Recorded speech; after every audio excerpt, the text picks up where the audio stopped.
네, 오늘은 주신 말씀을 가지고 능력의 승계자라는 제목으로 말씀 나눌까 합니다.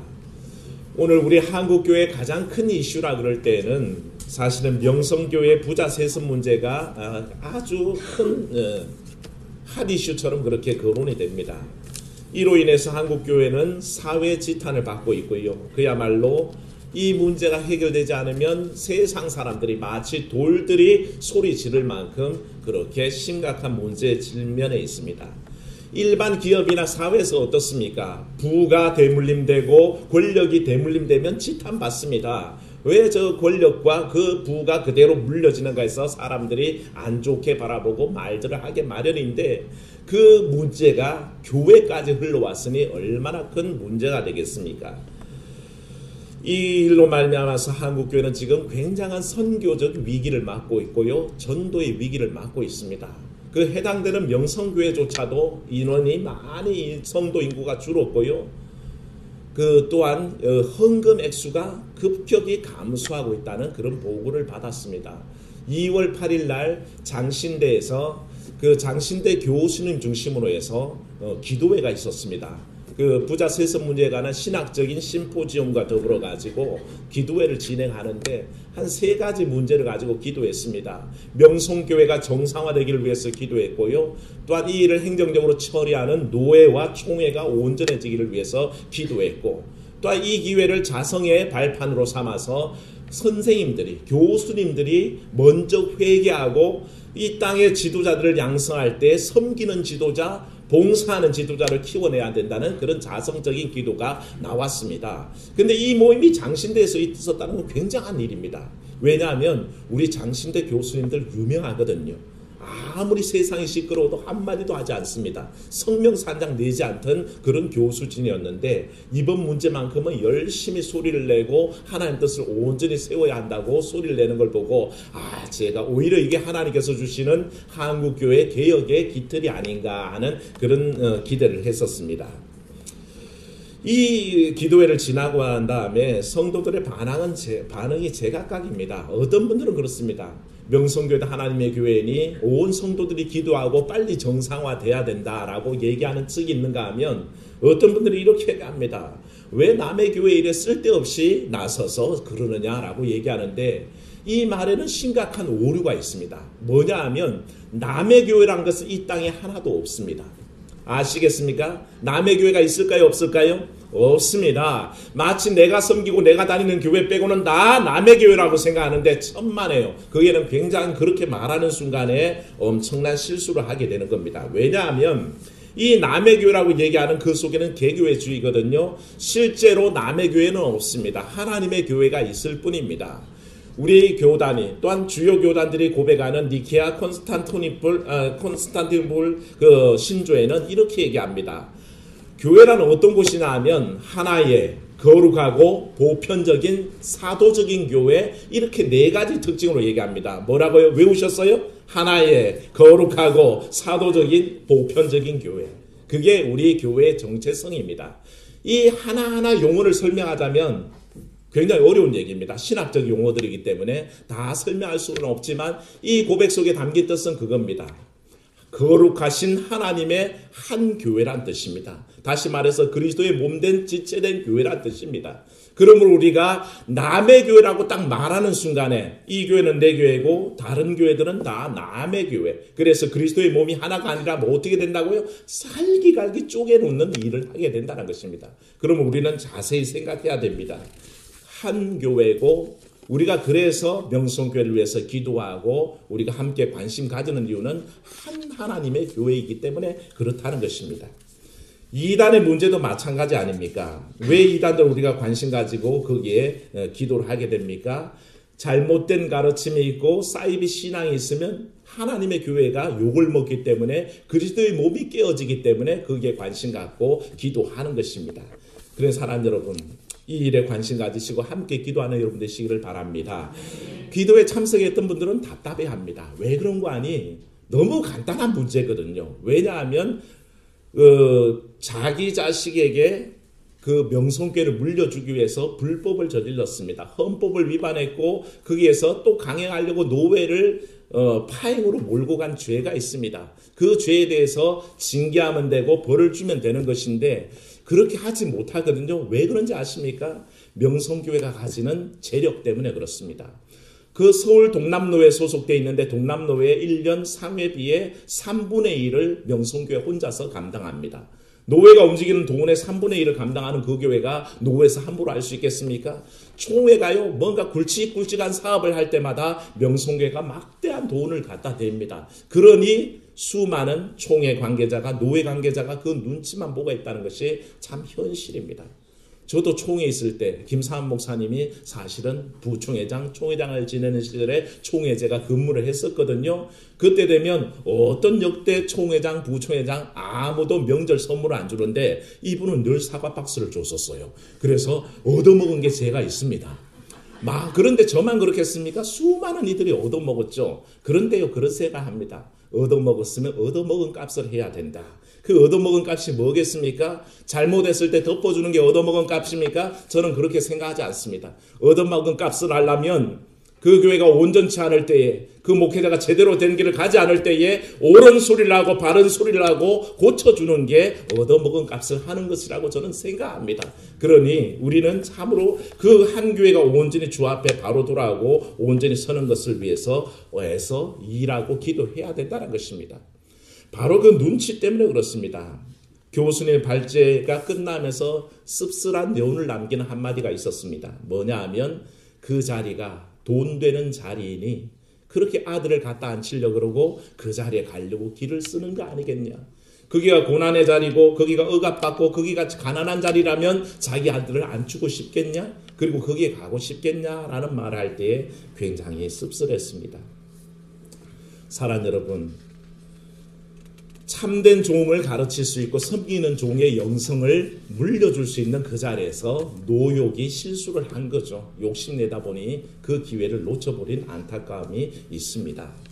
우리는 오늘 그 해법을 찾습니다. 오늘은 주연절의 마지막 주일이자 주님의 산상변모 주일입니다. 주님께서는 빛나는 영광 중에 거할 수 있었습니다. 그 변화산에서 변화된 모습을 보고 베드로가 뭐라 그럽니까? 내가 초막셋을 짓겠습니다. 하나는 주를 위해서, 하나는 모세를 위해서, 하나는 엘리야를 위해서 짓겠습니다. 그렇게 얘기했지만 주님께서 그 자리에 머무셨습니까? 아니요. 그 영광스러운 자리에 머물지 않으시고 다시 땅으로 내려오셔서 거기서 귀신에 억압받는 일을 고치는 일을 감당하셨다는 것입니다. 한국교회는 예수님의 이 모습을 기억해야 합니다. 영광스러운 자리, 광채가 나는 자리, 빛나는 자리에 거하기를 원치 않으시는 주님, 오히려 섬기고 낮아지는 자리에 오신 그 주님을 기억한다면 오늘날 한국교회는 분명한 해법이 있습니다. 명성교회 해법이 있습니다. 섬기는 자리로 내려오면 되는 것입니다. 사랑하는 여러분, 여러분의 삶도 마찬가지입니다. 존경받는 자리, 빛나는 자리, 그 자리 찾지 마시고 섬기는 자리로 내려오는 여러분 되시기를 주의 이름으로 축원합니다. 그 일이 우리 가운데 일어나야 된다는 것입니다. 오늘 구약 성경의 말씀을 통해서 볼 때 목사와 가장 비슷한 직분은 뭐가 있다고 생각하십니까? 구약에는 여러 직분이 나오지 않습니까? 왕도 있고 제사장도 있고 재판관도 있고 레위도 있고 지혜자도 있습니다. 수많은 직분이 있는데 사실은 오늘날의 목사가 어떤 직분과 유사하냐면 예언자와 비슷한 직분을 가지고 있습니다. 이 예언자의 직분은 세습되지 않습니다.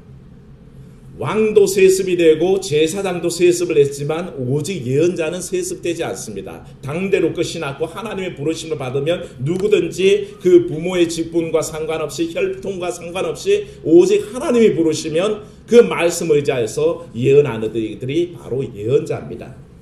그래서 말씀 가운데 우리가 찾아보면 이 예언자의 뚜렷한 기준이 하나 있습니다. 뭐냐 하면 한번 따라합시다. 하나님의 영이 있는 사람이 예언자다.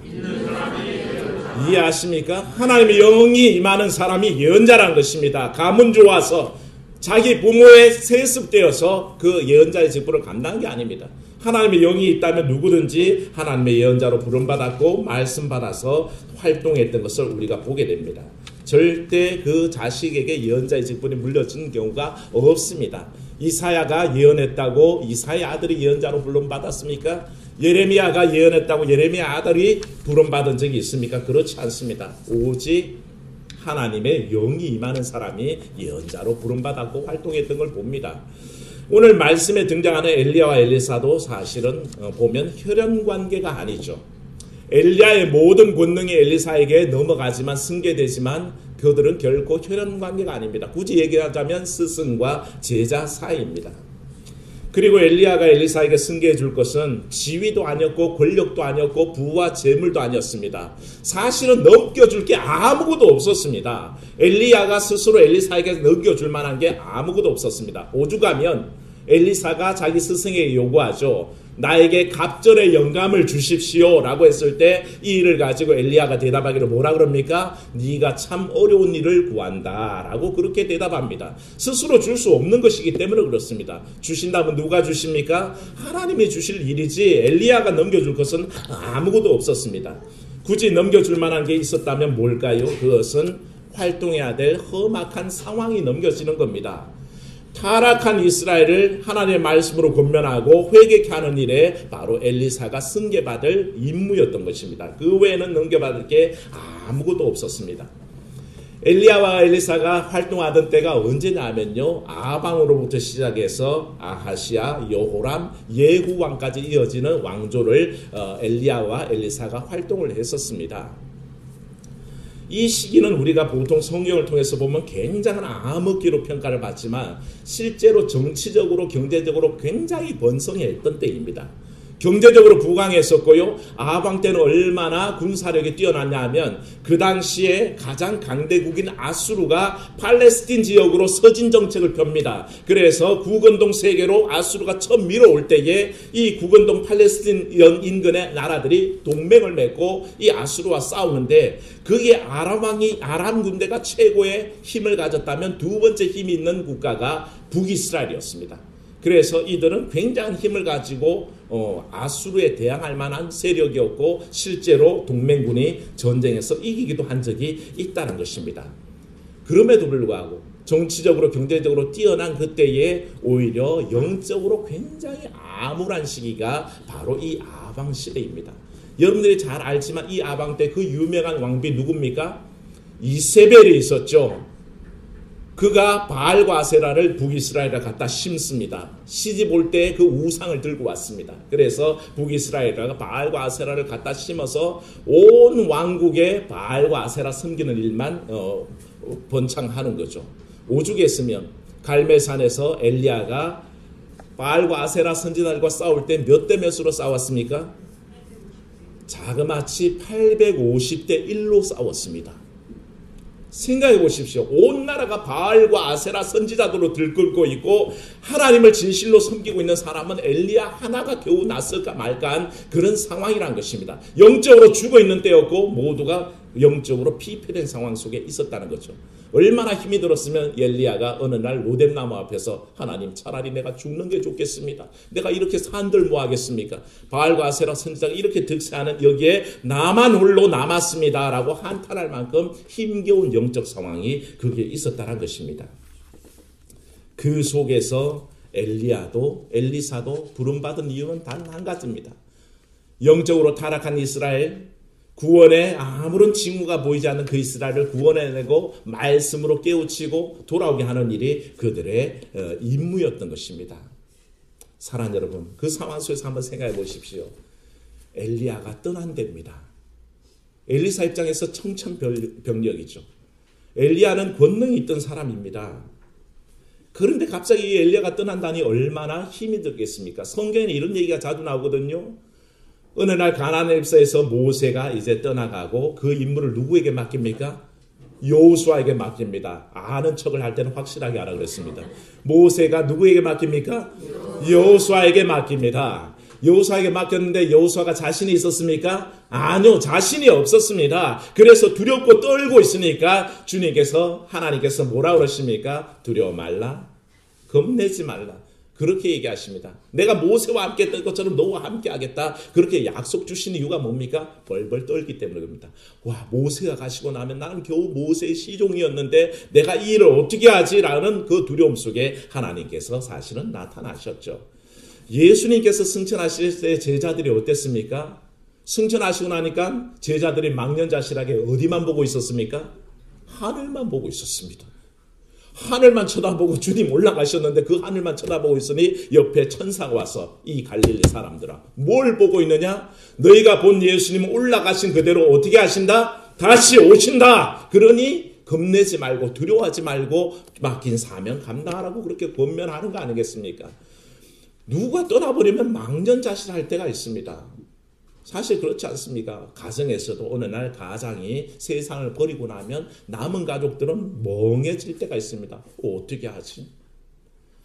엘리사가 그런 경험을 합니다. 당대 최고의 예언자인 엘리야가 떠나갑니다. 그는 하나님의 능력을 가지고 있었고 그 하나님의 능력으로 말씀을 선포하던 능력자입니다.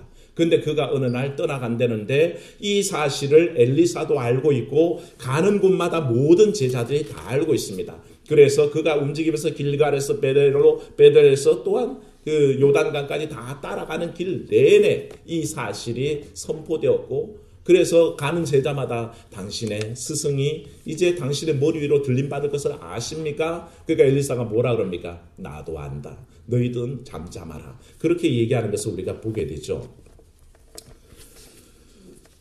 위대한 스승이 떠난다는 것은 사실 한 개인이 떠난다는 의미보다 공동체적인 의미가 더 강합니다. 북이스라엘에서 엘리야가 떠나가면 그 영적인 지도자가 사라지는 격이요. 아무도 더 이상 희망을 걸 만한 상황이 아니란 것입니다. 공동체 전체가 위기가 온다는 것입니다. 잘 섬기던 목회자 한 사람이 교회를 떠나도 그런 위기는 똑같이 다가옵니다. 그런데 사실은 이 위기 속에 엘리야의 역할을 오늘 말씀 속에는 그렇게 얘기하죠. 말씀 12절 한번 보십시오. 읽질 않았지만 12절에 엘리사가 엘리야의 떠남을 보고 뭐라고 얘기합니까? 소리 지르되 내 아버지여 내 아버지여 이스라엘의 병거와 그 마병이여 하더니 아멘. 엘리사가 바라보는 엘리야는 그런 모습이었습니다. 내 아버지여. 아버지가 사라진 것 같은 느낌인 거죠. 아버지가 떠나버린 느낌입니다. 아버지가 안 계시는 느낌입니다. 그런 느낌으로 고백하면서 또 뭐라 그럽니까? 이스라엘의 병거와 그 마병이요. 가장 앞장서 싸웠던 영적인 병사요, 영적인 군대였다는 것을 고백하게 되는 겁니다. 진리를 위해 싸웠고 우상을 타파하기 위해서 싸웠던 그 대표 주자격인 엘리야를 고백하고 있는 것입니다. 그러므로 이 엘리야가 떠나는 순간에 앞이 캄캄하죠. 더 이상 하나님과의 만남의 통로가 없어지는 것 같은 그런 절망감이 엘리사와 이스라엘에게 뒤덮였던 것을 보게 됩니다. 하지만 이 상황 속에서 엘리야는 또 어떤 모습인지 아십니까? 그는 엘리야를 끝까지 쫓아다닙니다. 엘리사가 온전히 스승을 쫓아다닌 것은 그를 통해서 온전하게 그 능력과 권능을 이어받기를 원하고 있는 것입니다. 굉장한 열정입니다. 엘리사가 엘리야를 처음 따르던 때의 그 모습을 한번 우리가 살펴볼 텐데요. 앞으로 조금 가시면 열왕기상 19장이 있습니다. 열왕기 19장 19절 한번 가보십시오. 찾으셨죠? 열왕기상 19장 19절부터 21절인데 찾은 분들만 한번 읽어보겠습니다.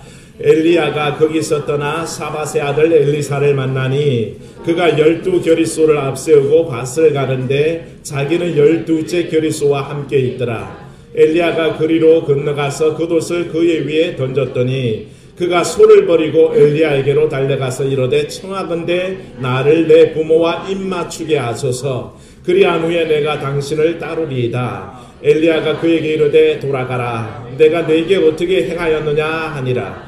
엘리사가 그를 떠나 돌아가서 한 겨리소를 가져다가 잡고 소의 기구를 불살라 그 고기를 삶아 백성에게 주어 먹게 하고 일어나 엘리야를 따르며 수종 들었더라. 아멘. 여러분들은 신약시대에 예수님을 따르던 제자들의 모습을 기억할 겁니다. 베드로가 뭘 버렸죠? 그물도 버리고 배도 버리고 쫓았다 그랬습니다. 세베대 아들들은 어떻게 했습니까? 아버지까지 버리고 쫓아갔다고 그렇게 얘기하죠. 세관에서 부름받았던 세리들은 세관의 모든 것을 팽개치고 쫓아갔다 그랬는데 사실은 그 제자를 부르시는 승계의 모습이 이 엘리야와 엘리사 속에 이미 구약에 나타납니다. 그때의 엘리사는 겨리소를 몰고 밭을 가는 중이었습니다. 결의소를 몇 마리를 가지고 있었냐 하면 12결의소라 그랬으니 결의소란 것은 보통 쌍으로 치거든요. 한 쌍이 양쪽에서 이렇게 매가지고 썰어지를 하면서 밭을 갈게 되어 있습니다. 그러니까 한 결의를 얘기할 때는 보통 소 2마리가 한 결인데 이 엘리사는 몇 결의를 갖고 있었습니까? 12결의를 갖고 있었으니 사실은 24마리의 소를 가진 만한 그런 분홍인 거죠. 생각해 보십시오. 우리 옛날 어른들이 자식들 대학 보낼 때에 뭘로 보냈습니까? 소 팔아서. 소 팔아서 대학 보냈지 않습니까? 소 팔면 대학 보낼 정도입니다. 그런 소가 24마리나 있었으니 상당한 분홍이죠. 버리기 아까운 겁니다. 소 24마리가 농가에서 24마리를 어찌 버리겠습니까? 그런데 엘리야가 엘리사를 초청합니다. 너는 나를 따라오느라. 그랬더니 엘리사 마음에 하나 걸리는 게 있었습니다. 가서 내 부모와 입맞춤하고 오겠습니다. 내 부모와 작별 인사하고 오겠습니다. 어머니 아버지 만수무강하옵소서. 저는 이제 엘리야를 따라갑니다. 이렇게 고하려고 그렇게 입맞추고 오겠습니다 했더니 너는 그냥 가라. 엘리야의 말입니다. 넌 그냥 가라. 그런 정신이면 가라. 필요 없다. 이 말을 듣고 엘리사가 충격을 받고 가서 결의소를 잡습니다. 잡아서 자기가 농사짓던 농기구들을 가지고 불을 떼 가지고 그 고기를 삶아서 모든 주민들에게 이웃들에게 나눠주고 쫓아와서 엘리야를 쫓아갑니다. 바로 이 삶이 사실 엘리사가 엘리야를 쫓아가던 열정입니다. 자기의 모든 것을 두고 쫓아갔던 그 열정으로 가지고 이제는 길갈에서 베델로, 베델에서 여리고로, 여리고로에서 요단으로 가는 길마다 쫓아가고 있다는 것을 우리가 보게 됩니다. 쫓아다니면서 뭐 할까요? 그는 내 구합니다. 엘리야여 나에게 당신의 갑절의 영감을 주소서. 당신이 가지고 있던 권능이 나에게도 임하게 해주소. 그렇게 쫓아다니는 것을 보게 됩니다. 사랑하는 여러분, 여러분들 속에 이런 열정이 있으시기를 축원합니다. 우리가 믿음 생활 하는데 아무런 열정도 없고 아무런 기대도 없다면 문제입니다. 남들이 아는 기도의 영감과 남들의 그 말씀에 대한 그 능력들이 나에게도 있었으면 하는 기대로 가지고 열정을 가져야 되지, 아이고 남들이 어떻게 하든 나는 이 모양 요 꼴로 살래요 라는 것은 말이 안 됩니다. 엘리사는 엘리야를 바라보면서 그 영감이 자기에게도 있기를 원했습니다. 그래서 어떤 제자들도 사실은 베델에서 그 스승을 맞이하고는 따라오지 않았습니다. 여리고에서 스승을 맞고도 따라오지 않습니다. 그런데 오직 엘리사만큼은 그 길갈과 베델과 여리고와 요단의 모든 일정들을 쫓아다니면서 스승의 모든 권능을 받기를 원했던 것입니다. 근데 이렇게 끝까지 쫓아갔을 때 하나의 엘리야와 엘리사의 접점이 생겨납니다. 그게 어디서냐 하면 요단강에서 생겨납니다. 그 요단강에서 엘리야가 자기의 겉옷을 벗습니다. 그리고는 요단강을 치는데 좌우로 물이 쫙 갈라지면서 그 길을 엘리야와 엘리사가 같이 걸어갑니다. 스승과 제자가 같이 걸어가는 거죠. 이 놀라운 권능의 사건 속에 우리는 회상되는 게 있습니다. 예전에 이스라엘이 출애굽했을 때 광야에서 홍해가 갈라지던 그 경험을 사실은 재현하고 있습니다. 요단강이 또 언제 갈라졌습니까? 가나안 땅에 들어갈 때에 여호수아가 제사장들이 그 법궤를 메고 먼저 갔더니 거기에서 요단강이 쫙 갈라지는 역사가 있었던 거죠. 우리가 찬송 부를 때에 며칠 후 요단강 건너가 만나리 그렇게 찬송하죠. 이 찬송하면 슬픈 노래입니까? 기쁜 노래입니까? 예? 우리 이 노래를 슬프게 부르잖아요. 장례식장 가면 제일 많이 부르잖아요. 그러면 우리는 보통 이 이미지 속에 요단강 건너면 깨꼬락 죽는구나 이렇게 생각하는데, 사실은 요단강 건넌다는 말은 그런 죽는다는 의미보다는 새로운 세계로 들어간다는 뜻입니다. 요단강을 건너서 이스라엘이 그 가나안 복지로 들어가는 것을 생각하고 우리가 저 천성 가는 길이 바로 새로운 세계 가나안 복지로 들어간다는 개념 속에 우리가 요단강 건너가 만나리 그렇게 찬송하는 겁니다. 이게 사실은 굉장히 기쁜 찬송입니다. 왜냐하면 며칠 후에 우리 다 건너가서 거기에서 만나게 될 것을 약속하니 얼마나 좋습니까? 우리 권사님들 요단강 건너실래요? 네. 똑같은 의미입니다. 아멘 하시는 분은 바로 그겁니다. 하나님이 허락하시는 영원한 세계에 들어간다는 뜻입니다. 그 가나안 복지로 들어간다는 것입니다. 이 엘리야와 엘리사의 공통된 경험이 뭔지 아십니까? 지금 요단강을 건너서 가려고 건너가는 이 상황 속에서 그들은 바로 새로운 세계를 경험하는 겁니다. 하나님의 권능의 세계요, 그들이 들어가야 될 영원한 나라, 하나님이 고백되어지고 여호와를 향한 그 거룩한 제사가 이루어지는 나라를 향해서 점진적으로 전진하는 것이 바로 엘리야와 엘리사가 지금 동행하고 있는 길입니다. 그러므로 그들에게 요구되는 것은 사실은 이 신앙적인 경험입니다. 엘리야와 엘리사가 공통으로 경험해야 되는 것이 뭔지 아십니까? 새로운 세계에 대한 경험이고 하나님이 허락하시는 그 세계로 나아가는 그 경험이 지금 필요하다는 것입니다. 이 경험이 둘에게 같이 있었습니다. 그래서 그들은 하나님의 나라를 일구어가는 그 역사의 동력자인 것입니다. 그래서 참된 승계자입니다. 그거 다 긋는 다음에 스승이 제자에게 마지막 소원을 묻습니다. 엘리야가 엘리사에게 내가 너에게 뭘 해주기를 원하냐 물었더니 그때 엘리사가 요구합니다. 엘리야가 갖고 있었던 성령의 역사하시는 그 권능이 내게 2배나 있기를 원합니다. 더블로 주시기를 원합니다. 능력을 주실 거면 기왕이면 배로 주십시오. 그렇게 얘기합니다. 사랑하는 여러분, 우리는 분명히 알게 됩니다. 스승이 제자에게 넘겨줘야 될 것은 지위도 권력도 부도 명예도 아닙니다. 단지 뭘 물려줍니까? 성령의 역사를 전달해주는 그런 일이 필요하다는 것입니다. 사랑하는 여러분, 우리에게 필요한 것은 하나님의 영인 줄로 믿습니다. 그리고 하나님의 영이 필요한 겁니다. 15절에 오늘 말씀에 우리가 읽지 않았지만 15절 한번 보십시오. 15절에 뭐라고 합니까? 2장 15절 읽습니다. 시작. 맞은편 여리고에 있는 선지자의 제자들이 그를 보며 말하기를 엘리야의 성령이 하시는 역사가 엘리사 위에 머물렀다 하고 아멘.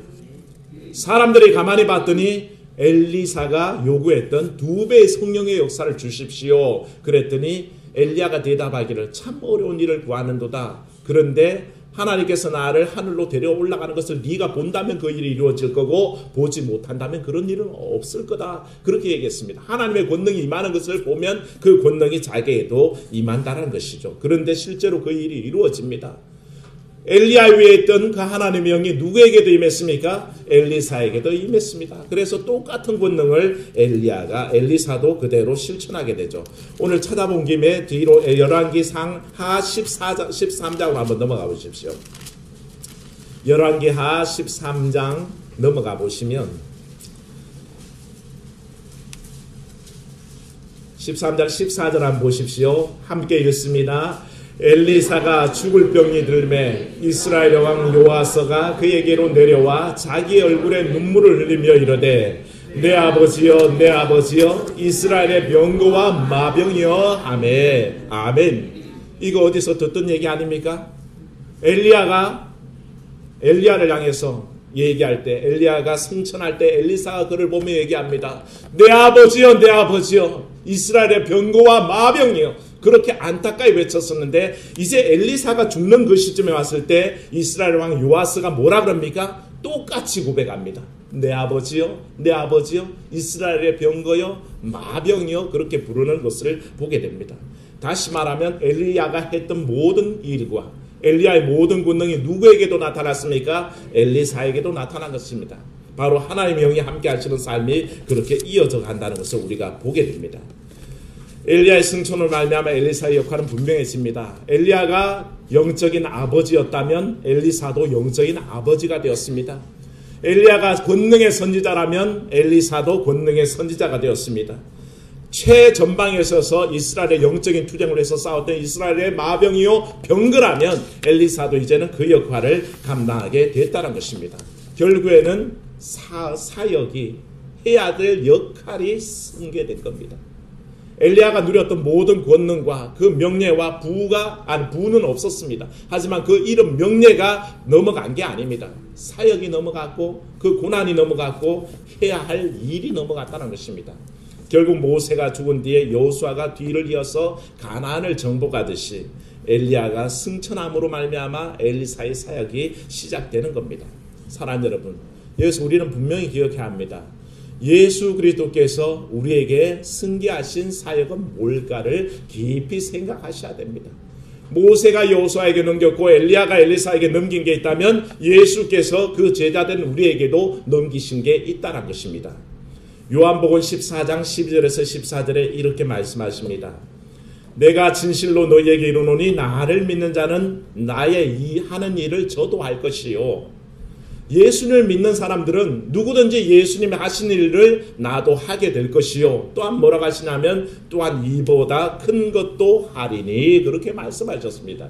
예수님을 믿는 사람은 예수님이 하셨던 일을 할 것이고 그보다 더 큰 일도 감당할 수 있도록 예수님께서 그 모든 사역들을 승계해 주신 거죠. 우린 바로 예수님의 일을 물려받은 사람들이란 것입니다. 그런데 그저 맡기신지 아십니까? 이 말씀에 이어져서 뭐라고 하냐면 너희는 내 이름으로 무엇이든지 구하라 하셨습니다. 일하기 힘들 때 구하라는 것입니다. 힘들 때 구하라는 것입니다. 내 어려움이 있을 때 구하라는 것입니다. 내가 주의 일을 감당할 마음만 있다면 언제든지 주의 이름으로 구하고 그 능력을 받으라고 얘기하셨고 내게 구하면 내가 시행하리라 약속하신 주의 약속을 입고 우리는 주의 일을 승계받는 것입니다. 사랑하는 여러분, 오늘날 우리의 문제는 자꾸 세상적인 것, 물질적인 것, 부와 권력을 물려받으려고 애쓰고 또 그걸 물려주려고 애쓰는데 모든 문제가 생깁니다. 하지만 사랑하는 여러분, 물려줘야 될 것은 하나님의 영인 줄로 믿습니다. 그리스도의 영이요 성령입니다. 그걸 물려주기를 힘써야 되는 겁니다. 여러분들은 제 자녀들에게 뭘 물려주고 싶습니까? 자녀들은 우리의 삶을 이어받습니다. 다음 세대를 이어받아서 살아갈 겁니다. 한 부족의 추장이 나와서 이제 나이가 들어서 자기는 세상을 떠날 때가 됐습니다.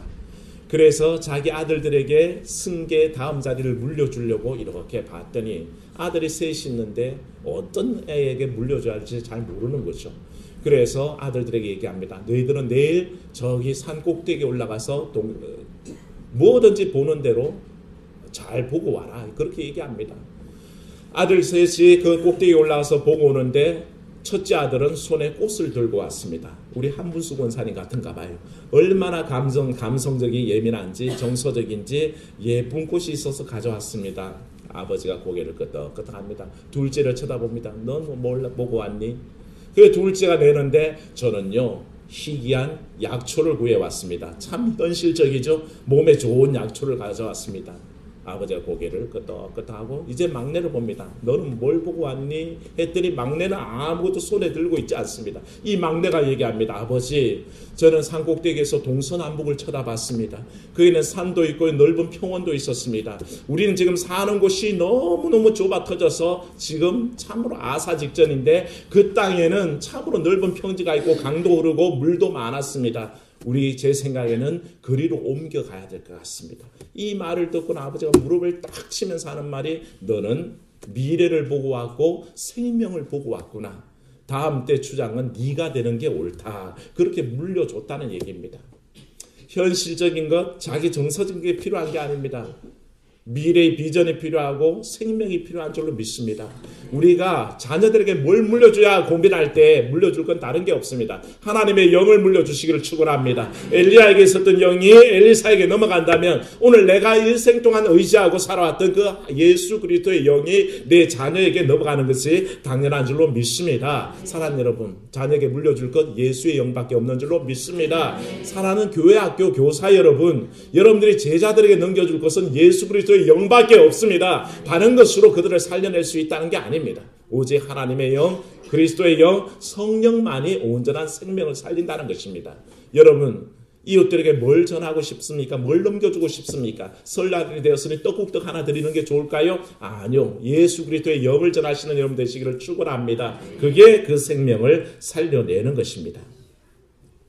엘리야와 엘리사가 함께 요단강을 건너는 경험을 했듯이 그 권능을 체험했듯이 오늘날에 부모와 자녀가 함께 하나님의 권능을 체험해야 됩니다. 스승과 제자가 함께 체험해야 됩니다. 우리 크리스찬들과 이웃들이 함께 체험해야 됩니다. 그때만이 모든 것이 살아나고 그것이 참된 승계입니다. 뭘 물려줘야 될지 모를 때에 하나님의 영, 예수 그리스도의 영, 성령을 나누어주고 그 소명과 비전을 함께 공유하는 삶이 되시기를 주의 이름으로 축원합니다. 은혜로우신 아버지 하나님, 우리는 뭔가를 넘겨받기를 원하고 넘겨주기를 즐겨합니다. 근데 이 모든 것이 얼마나 세상적인 관심 속에 머물러 있는지, 부를 물려주려 하고 권력을 물려주려 하고 명예를 물려주려고 합니다. 하지만 아버지, 그 한정된 것들이 그 생명을 살려낼 수 없음을 오늘 말씀 가운데 살피며 고백합니다. 아버지 하나님, 하나님의 영이 우리를 살리는 줄로 믿습니다. 그 권능이 있어야 우리가 살아날 줄로 믿사옵고, 아버지, 우리가 물려받을 것, 물려줄 것은 오직 하나님의 영이요 예수님의 영이요 성령인 것을 고백하오니 주여 우리 속에 함께하여 주시옵소서. 그래 아버지 하나님, 오직 주의 권능만이 전파되게 하시고 우리 성령의 역사만이 전파되어지는 역사가 있도록 축복하여 주시옵소서. 주 예수님 이름으로 기도하옵나이다. 아멘.